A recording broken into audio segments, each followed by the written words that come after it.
Hello mga kaibigan, welcome back again dito sa ating YouTube channel. My name is Mary Ann Bonbon, and for today's video mga kaibigan, ituturo natin sa inyo yung isa sa pinakamahalagang application dito sa ating cellphone na minsan ay pwede nating magamit, especially kapag meron tayong mga words na gustong basahin na hindi natin maiintindihan yung ibang language.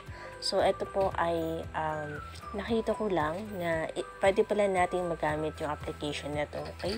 So, syempre kung interesado ka, make sure na tapusin mo ang video na to at huwag kalimutang mag-click ng subscribe button pati ang notification bell, okay? So, ngayon puntahan na natin ang ating cellphone. At syempre, punta muna tayo sa ating Play Store. Ayan, punta tayo sa Play Store natin. So, ang gagawin po natin dito mga kaibigan, meron po ako dito isang items na yung kanya pong sulat ay ibang language. So, susubukan po natin kung kaya niyang basahin at kaya niyang i-translate ito, yung words na ito in English. Okay? So, try natin. Click natin yung open mga kaibigan. So, ayan, scan lang natin.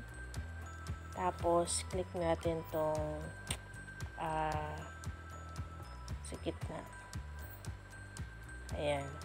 Tapos, kapag napicturean nyo na, i-click naman natin ngayon yung translate. Okay? So, ayan. Ganun po mga kaibigan, kahalaga itong